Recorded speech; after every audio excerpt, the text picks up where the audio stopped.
Hey guys, my name is Raf, and since it's not every day that we get a video game that changes how video games are made, today I'm bringing you 5 games that changed gaming when they came out. Number 1. Batman Arkham Asylum. The Arkham series is the one that raised the bar for superhero games. But that's not the only thing they did. What else did they bring to the table? They brought a simple formula for a simple combat that used only 2 buttons. One to attack and one to counter. And the results were fights that looked like they were choreographed for a movie. They were fast, awesome, cool, you felt like a superhero, and there was nothing like it. This was the first time that you didn't have to think about creating combos with different buttons in order to get awesome fight moves. And then after the success of the system, almost every game that's a beat 'em up tries to use the Batman combat system as a base for their games. Games like Shadow of Mordor, The Amazing Spider-Man 1 and 2, Assassin's Creed, and Teenage Mutant Ninja Turtles Out of the Shadows were all using this system for their combat. And this is a prime example that sometimes less is more.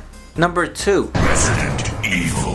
When Resident Evil came out, there was nothing like it. Yes, there were some games that were considered horror games back in the day, but there was nothing like this. This was the first time that you had a great story. The player didn't feel like Rambo because you had to think about if you wanted to spend your bullets like a crazy man, you had to save herbs so you could heal, and even think about whether it was worth it or not to save the game because you had a limited amount of saves. The game had plenty of jump scares, and not just jump scares, but scares that would jump at you. You had to kill them with 5 bullets or run away. And after this, plenty of survival horror games came out. Games like Silent Hill, Parasite Eve, Dino Crisis, Amnesia, Dead Space, just to name a few, because you know that nowadays we got plenty of them out there.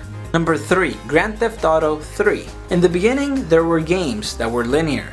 And then there were games like The Legend of Zelda that weren't that linear. Then there was Grand Theft Auto 3, and it took all of that and it made something completely new. They put you in a full living and breathing city, and you could do whatever you wanted, whenever you wanted, and you were a bad guy, so you can only imagine what kind of bad things you could do. But you also had story missions, side missions, collectibles, and plenty of fun stuff to do around the city. And then developers started seeing how fun it was for players to have an open world where they could do whatever they wanted, give them the freedom to do whatever they wanted. So they started creating more and more open worlds. And now, 2015, I would say that like 90% of the games are open world. Number 4. GoldenEye 007. This game is awesome, and it's clearly not the first person shooter out there, but it introduced a lot of things that weren't seen before, especially having stealth elements in a first person shooter. You could do things like sneak up behind enemies, use silenced guns, and even alerting enemies by triggering alarms. They also had a split screen 4-player multiplayer that was so good it changed multiplayers. You had carefully crafted maps and a good amount of modes that you could play. So for a few years after, GoldenEye became the baseline for multiplayers. I don't know about you, but I know that I spent a lot of time playing this game when I was young.